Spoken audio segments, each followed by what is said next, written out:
On vous propose encore un chant.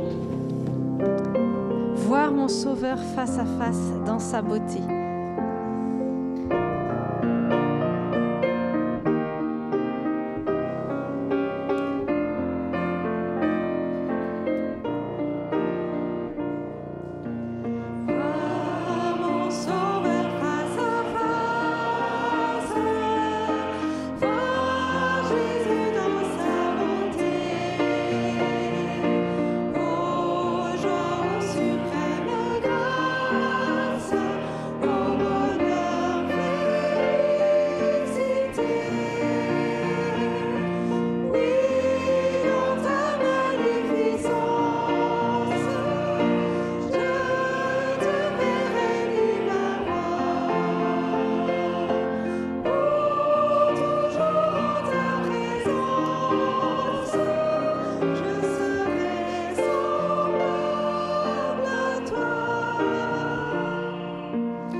Seigneur, écoute ma voix, que tes oreilles soient attentives à la voix de mes supplications.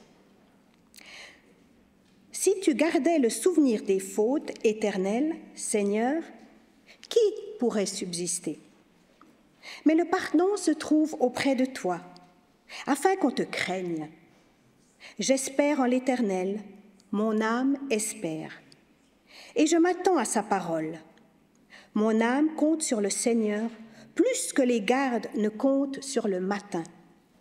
Oui, que les gardes ne comptent sur le matin. Israël, attends-toi à l'Éternel, car la bienveillance est auprès de l'Éternel, et la liberté abonde auprès de lui. C'est lui qui libérera Israël de toutes ses fautes. Que l'Éternel bénisse la lecture de sa parole dans nos cœurs.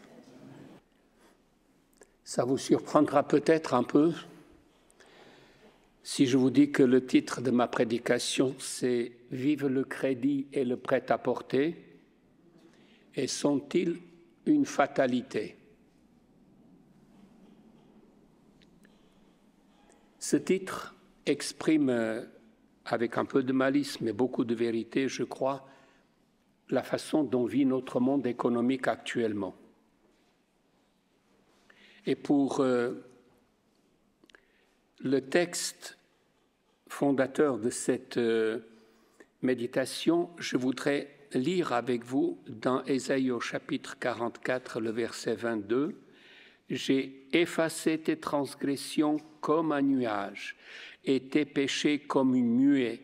Reviens à moi, car j'ai assuré ta rédemption. » Alors, pourquoi, puisque tout a été payé, pourquoi évoquer le crédit?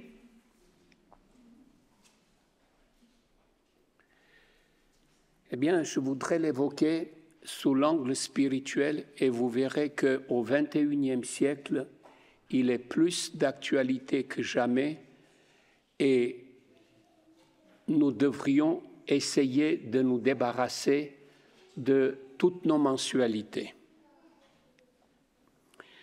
Vous voyez, dans les années 60, depuis 60 ans à peu près, le monde occidental est passé par plusieurs phases. J'évoque les 3 majeures. Lorsque je suis arrivé ici en France, en 1967, on était dans la période des 30 glorieuses. Je ne sais pas si quelqu'un situe les 30 glorieuses. C'est la période après la guerre jusqu'au premier choc pétrolier dans les années 75. On les appelle les 30 glorieuses parce que pendant ces 30 années, la France s'est enrichie, le niveau de vie a triplé. Les salaires ont été aussi augmentés. Et c'était la période de et la voiture et les vacances. Et puis, boum, le premier choc pétrolier dans les années 73-75, l'économie s'est contractée et on est arrivé à la période de ou les vacances ou la voiture. Seulement, l'appétit humain est très grand et les fournisseurs de crédit sont malins. Alors, ils ont dit, on peut revenir à la période de et. Mais le et à crédit. C'est-à-dire, j'ai bien payé mes impôts, mais je vais bien emprunter pour mes vacances.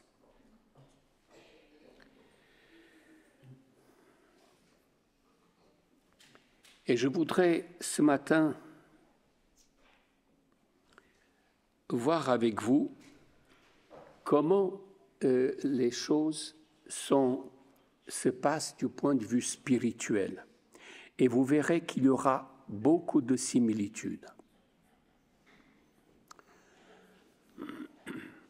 Nous allons d'abord commencer par le temps et l'engagement. Paul, quand il écrit aux Colossiens, il leur dit ceci: profitez du temps que Dieu vous donne. Profitez du temps que Dieu vous donne. C'est-à-dire que Dieu nous donne un temps et nous devons profiter de ce temps. Alors parfois, nous en profitons et nous en abusons. On prend des engagements au-delà de ce que nous pouvons faire en nous disant j'essaierai quand même de mettre ça dans les 24 heures. Et puis, il y a des nouvelles sollicitations qui nous tiennent à cœur ou on est touché par l'exposé de quelqu'un. Et puis, on voudrait, dans ce temps où on est déjà à découvert, placer quelque chose. Vous vous souvenez des 2 prédications de Léo. La première, c'était la priorité aux priorités. Et puis la deuxième, c'était sur le texte « Cherchez d'abord le règne de Dieu et sa justice, et tout cela vous sera donné par surcroît. » Nous connaissons ces textes qui nous rappellent d'essayer de ne pas vivre à découvert avec le temps, de mettre les priorités. Quand nous n'arrivons pas à mettre les priorités, c'est toujours la dernière chose qui arrive, qui nous prend toute la tête parce qu'on pense que c'est ça qu'il faut résoudre. Mais Dieu nous dit, la priorité, c'est la prière. La priorité, c'est que tu aies un moment avec moi avant la journée, que la journée ne commence. Essaye Essaye de te reconstituer tes fonds propres. Aujourd'hui, tu vis à découvert. Et depuis combien de temps? Et pour combien de temps? Et c'est généralement quand on est à bout de force qu'on commence un tout petit peu à perdre de notre vitalité, qu'on commence un tout petit peu à s'affoler, qu'on se dit « Seigneur, aide-moi. Je voudrais effectivement inverser ou remettre mes priorités. »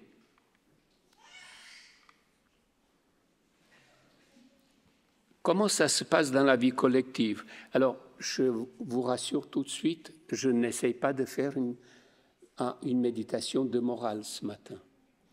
Je me suis dit ça à moi-même quand j'ai préparé, au fur et à mesure que j'avançais, je me suis dit, mais attends, est-ce que c'est la réalité ce dont tu parles? J'espère que ce que je vous ai dit pour le moment, vous le vivez en tout cas quelques-uns. Je voudrais maintenant examiner avec vous comment ça se passe au niveau collectif. Vous voyez, la plus grande difficulté au niveau collectif, ce n'est pas d'entendre les autres, mais c'est d'écouter les autres. Et très souvent, dans nos relations, nous avons tendance à entendre ce que la personne nous dit, mais on ne l'écoute pas tout à fait, mais on pense à ce que nous allons pouvoir lui dire pour lui montrer qu'on a une bonne solution, et ça serait bien qu'il adopte cette solution, qu'il l'applique, il serait mieux.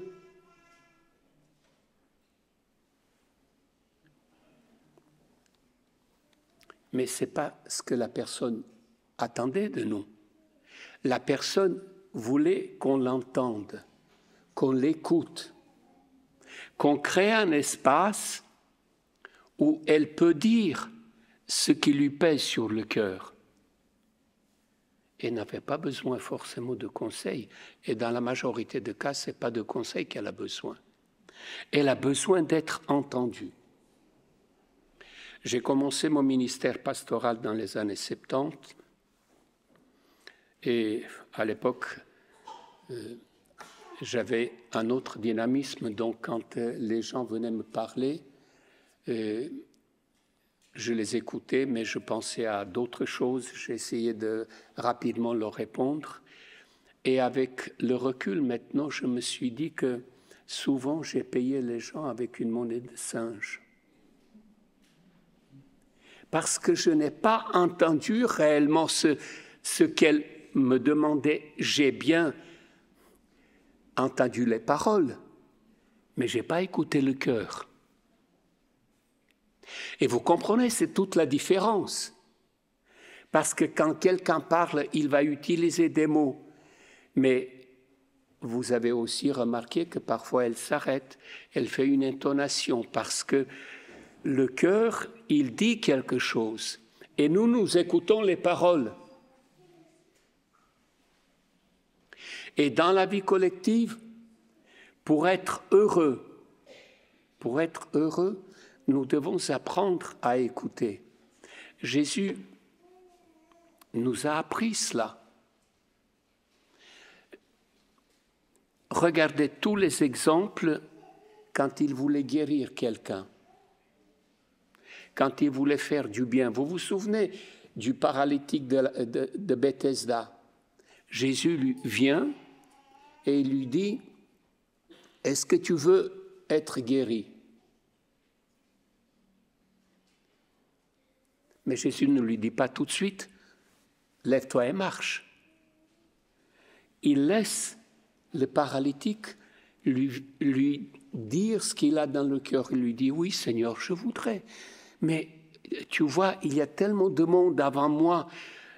Lorsque l'ange se met à brasser l'eau, le temps que j'arrive, il y a tellement d'autres personnes qui sont déjà dans la piscine et je n'y arrive jamais. » Vous comprenez que ces deux phrases sont capitales. Cet homme s'est senti écouté. Jésus a écouté la peine de cet homme.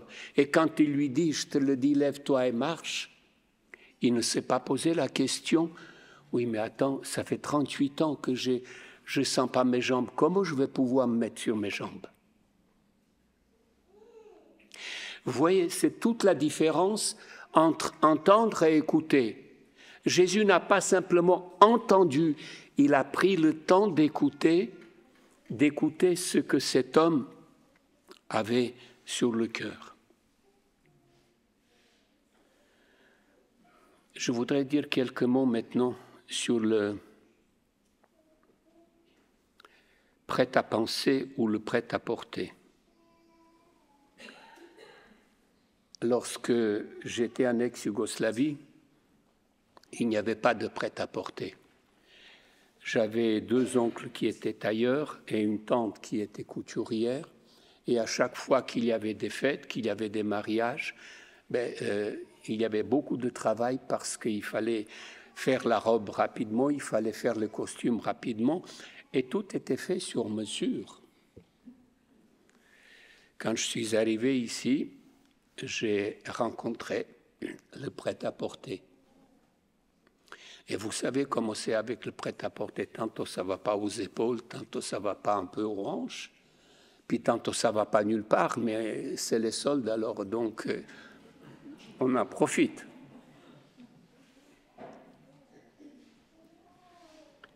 Oui, le prêt-à-porter a démocratisé notre façon de nous habiller.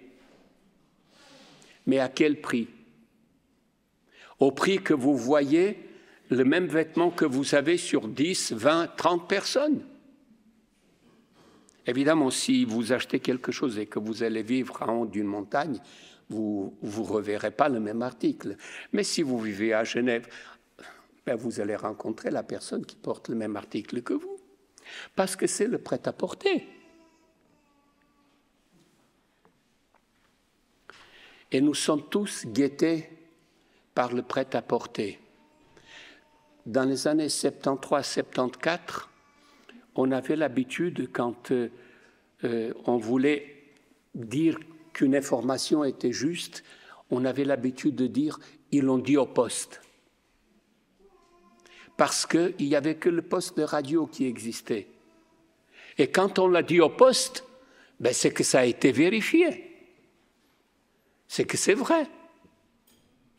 Après est arrivée la télé, mais on n'osait plus tellement dire on l'a vu à la télé.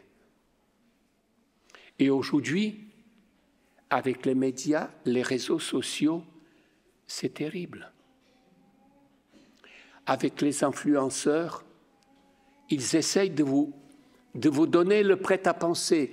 Ils essayent de vous dire, voilà comment il faut voir les choses. Voilà, ce vaccin est mauvais, celui-là est encore plus mauvais. Mais tomber malade et mourir, c'est moins mauvais. Je ne crée pas de polémique, je dis juste parce que c'est ce que les influenceurs essayent de nous dire. On veut nous faire dire et on veut nous faire comprendre ce que nous devons penser, ce que nous devons dire. Et dans notre vie spirituelle, comment les choses se passent? Sur quoi sont basées mes convictions? Sur une affirmation que j'ai entendue à l'école du sabbat?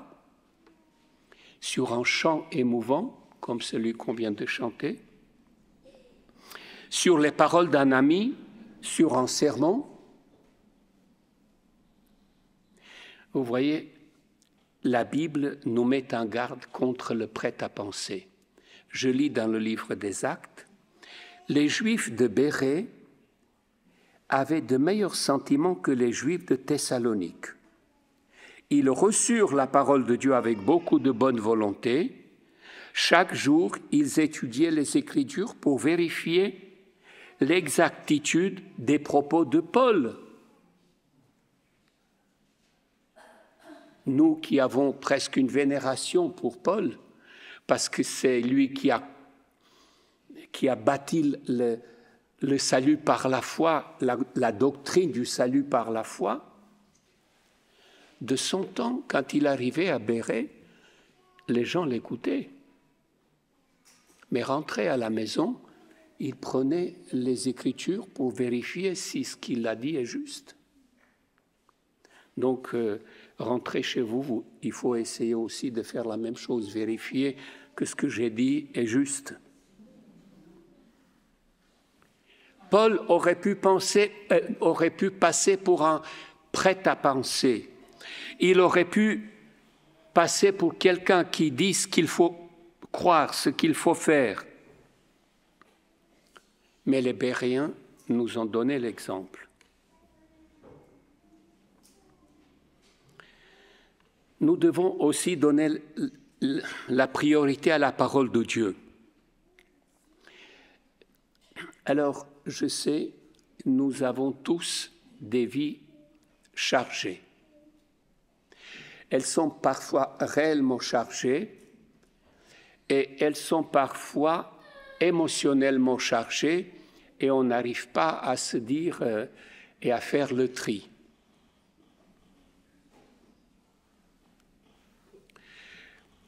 Vous voyez, je pense qu'il n'y a pas un homme sur cette terre qui avait des journées plus chargées que Jésus. Pas un.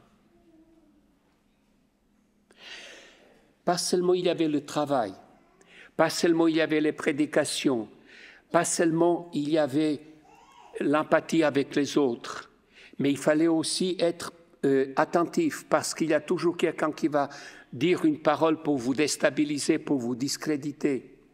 Parce qu'il y a un malade, parce qu'on vous amène 10 malades, parce qu'on vous amène 20 malades, parce qu'on vous dit, mais il faut venir parce qu'il y a quelqu'un qui est malade. Jésus avait un emploi super chargé.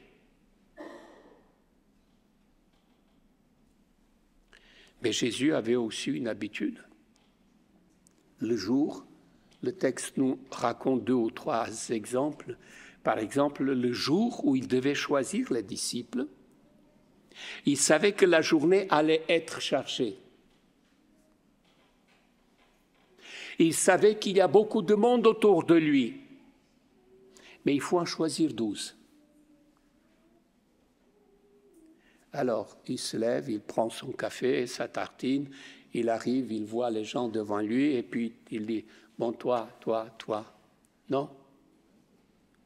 Marc et Luc prennent la peine de nous dire qu'il a passé la nuit dans la prière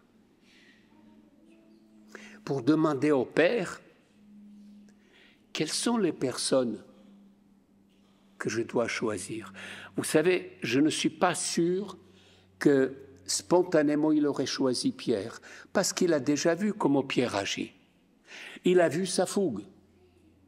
Il a vu aussi la roublardise de Jean et de son frère Jacques, qui voulaient les premières places. Ça, il a déjà vu, il les a déjà testés. Et pourtant, il va les choisir. Il savait que Judas allait le trahir. Et pourtant, il a choisi. Ce n'est pas le hasard. C'est parce que pendant ce temps où il a pris du temps avec son père, le Père l'a éclairé. Vous savez, les quelques minutes, le petit quart d'heure que vous pourrez prendre avant d'aller travailler ou avant de commencer votre journée, faites l'expérience, elle transforme votre journée. J'ai eu une vie aussi très active quand j'étais gérant d'une société, et c'est vrai que parfois, parce qu'il fallait se lever tôt pour aller faire les livraisons, j'étais fatigué, je ne me levais pas plus tôt pour prendre un peu de temps. Et souvent, je l'ai regretté. Je ne dis pas à chaque fois, mais souvent, je l'ai regretté. Et je vais vous dire ce que j'ai fait comme expérience.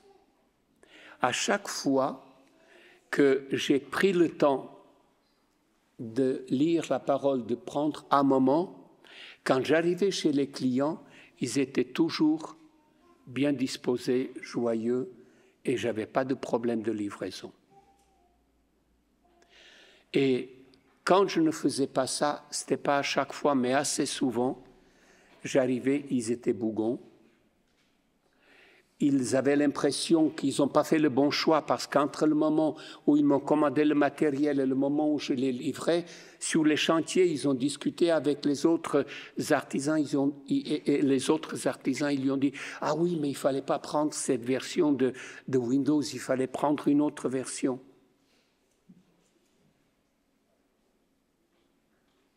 Oui, c'est comme ça dans la vie.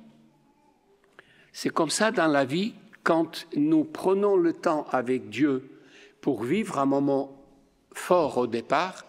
Eh bien, je ne dis pas que la vie se passe comme un fleuve tranquille, mais beaucoup de choses se passent très bien.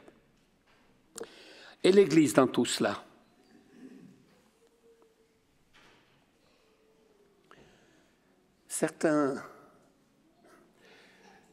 Certaines personnes considèrent l'Église un tout petit peu comme une banque.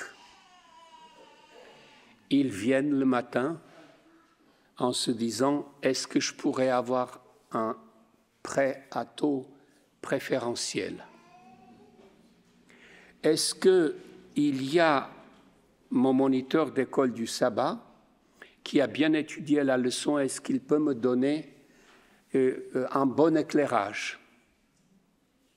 Est-ce que le pasteur aura été inspiré par Dieu pour me donner, pour faire un bon partage? Est-ce que le diacre qui est à l'accueil sera inspiré par Dieu pour me faire une belle accolade et un beau sourire pour m'accueillir? Oui, tout ça se passe bien quand les fonds propres de la banque sont bons. Mais vous avez vu ce qui s'est passé en 2008 avec le subprime et la banque américaine Brothers. Il n'y avait plus de fonds propres. Et l'Église, c'est l'Église de tout le monde. Si nous venons uniquement pour emprunter à taux intéressant et que nous n'amenons pas quelque chose à l'Église des dépôts, eh bien, l'Église s'appauvrit. Bien sûr, c'est Dieu qui donne les dons. Bien sûr, c'est Dieu qui donne la bénédiction. Mais Dieu, il a besoin des jambes, il a besoin des mains, il a besoin des sourires pour que ces dons qu'il nous a donnés puissent faire partie des fonds propres de l'Église et que tout le monde soit heureux. Vous voyez, si nous venons à l'Église pour avoir juste un petit casse-croûte spirituel ou un sandwich biblique ou essayer de faire le plein d'amour, les fonds propres risquent de manquer. Et Dieu a besoin de convoyeurs. Dieu a besoin de convoyeurs. J'ai parlé mercredi dans la méditation pour le papa d'Evelyne du chapitre 12, 13 et 14, et je voudrais vous rappeler parce que c'était un peu tiré d'ici. Le chapitre 12 des 1 Corinthiens nous parle théoriquement des dons. Et il nous dit, voilà les dons que Dieu donne à l'Église. Et le chapitre 14 nous dit, voilà comment on peut employer ces dons. Mais Dieu a inspiré à Paul d'écrire le chapitre 13 et de lui dire,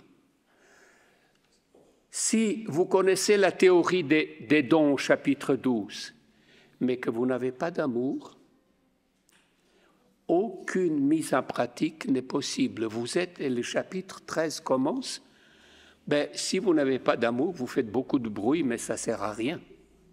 Vous ne le faites pas pour Dieu, vous le faites pour vous. Vous voyez, Dieu nous dit, j'ai donné des dons.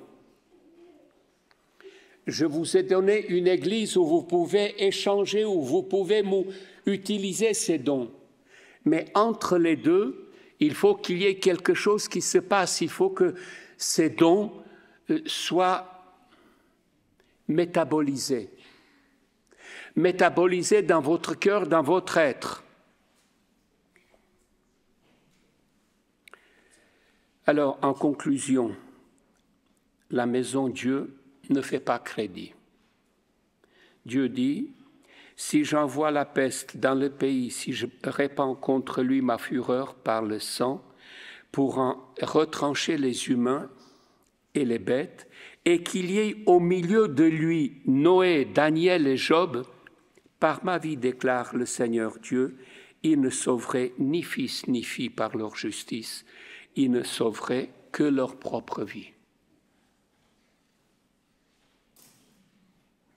Les bonnes œuvres d'Evelyne ne peuvent pas m'être comptées. Annick ne peut pas me prêter les bonnes choses qu'elle a faites dans la semaine. Quand je me présenterai devant Dieu, je serai seul avec Jésus, mais je serai seul. Il n'y a personne qui peut venir me donner crédit, me prêter des bons points. La maison Dieu a déjà payé. Le texte nous dit, « Or voici comment Dieu, lui, met en évidence son amour pour nous. Le Christ est mort pour nous alors que nous étions encore des pécheurs, dit l'apôtre Paul aux Romains. C'est-à-dire que quand vous venez dans cette église, quand vous êtes rentré dans cette église, quand vous avez accepté l'appel de Jésus, votre dette a été payée. C'est pour ça que c'est toujours, je suis toujours extrêmement peiné quand quelqu'un, par malheur, parfois dit « Ah, celui-là, il ne changera jamais ». Et je me pose la question si c'est lui qui ne changera pas ou si c'est mon regard qui va le voir toujours tel qu'il a été avant que Jésus ne lui pardonne.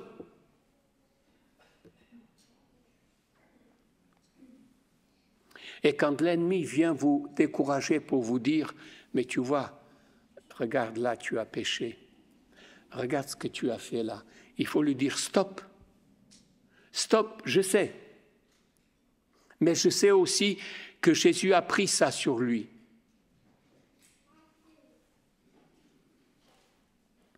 Dans Ésaïe, le prophète dit « J'ai effacé tes transgressions comme un nuage et tes péchés comme une nuée. Reviens à moi, car j'ai assuré ta rédemption. »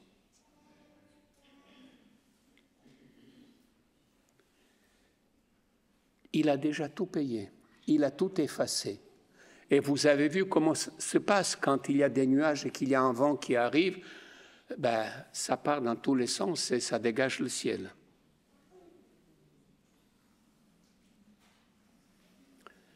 Ne vous laissez pas enfermer par Satan dans les crédits. Il essaiera de vous enfermer. L'apôtre Paul nous donne une piste dans Colossiens au chapitre 3, les versets 1 et 2. Vous êtes ressuscités avec le Christ, recherchez donc les réalités d'en haut, là où le Christ se trouve, qui siège à la droite de Dieu. De toute votre pensée, tendez vers les réalités d'en haut et non pas vers celles qui appartiennent à la terre. L'apôtre Paul nous dit, si vous ne voulez pas vivre à crédit, il faut regarder là-haut. Il faut regarder ce que Dieu vous a préparé et ce qu'il vous prépare. Il faut regarder comment il vous aide.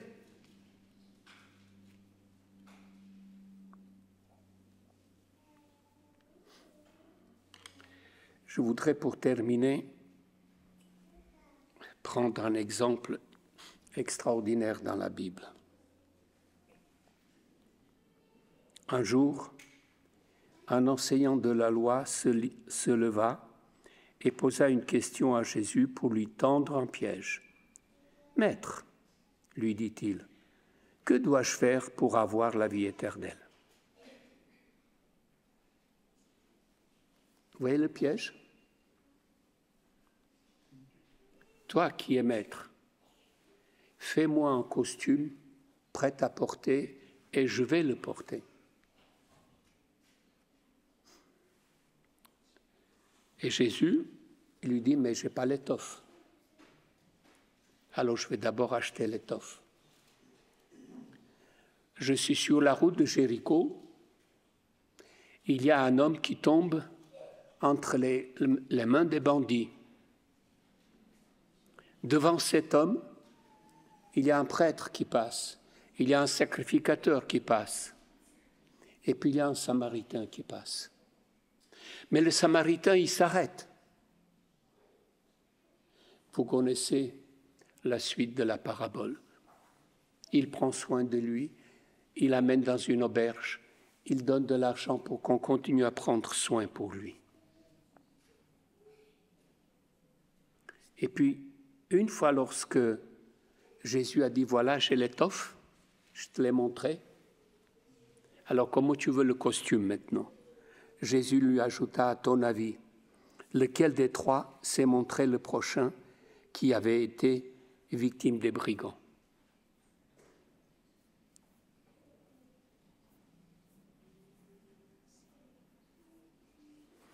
Cet enseignant, il voulait une réponse claire, précise, bien taillée. Jésus lui dit, ça n'existe pas. Ça n'existe pas. Je te pose la question à toi. Qui a été le prochain de cet homme? Il n'y a pas de faux fuyant. Tu as essayé de me coincer, mais j'ai bien compris. Mais je ne peux pas te donner du prêt-à-penser parce que Dieu a horreur de la duplication et de photocopie. Vous voyez, vous êtes à peu près 90 dans cette salle ce matin, ou 80.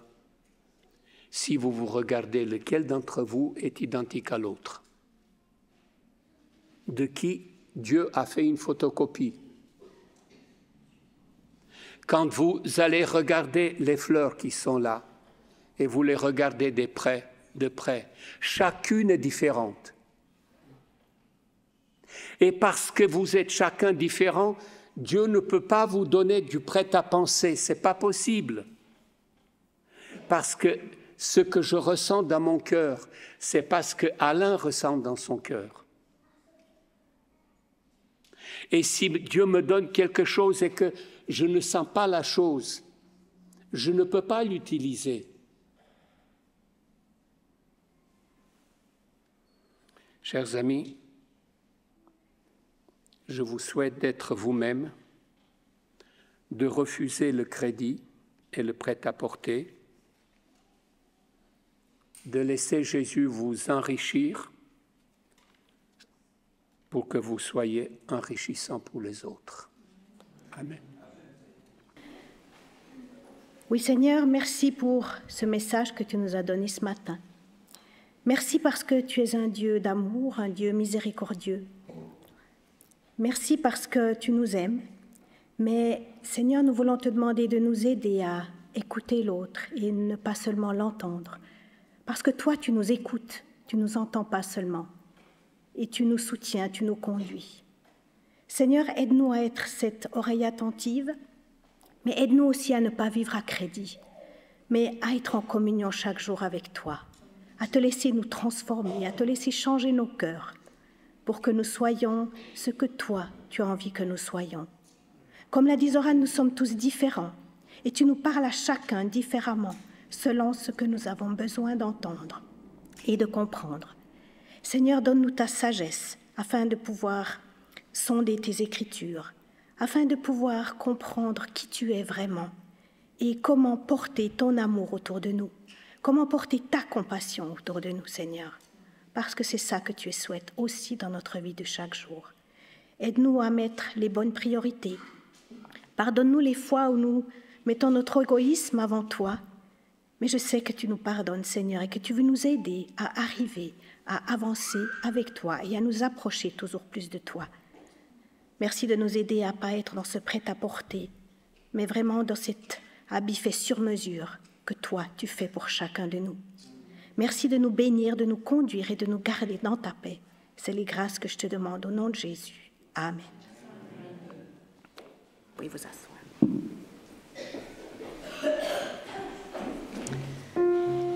Que la grâce de Dieu soit sur nous.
L'apôtre Paul, inspiré par Dieu, nous laisse cette bénédiction. Que le Dieu de paix vous sanctifie lui-même tout entier et que tout votre être, l'esprit et l'âme, le corps soient conservés irréprochables lors de l'avènement de notre Seigneur Jésus-Christ. C'est lui qui vous a appelé et fidèle, et c'est lui qui le fera. Amen. Allons en paix.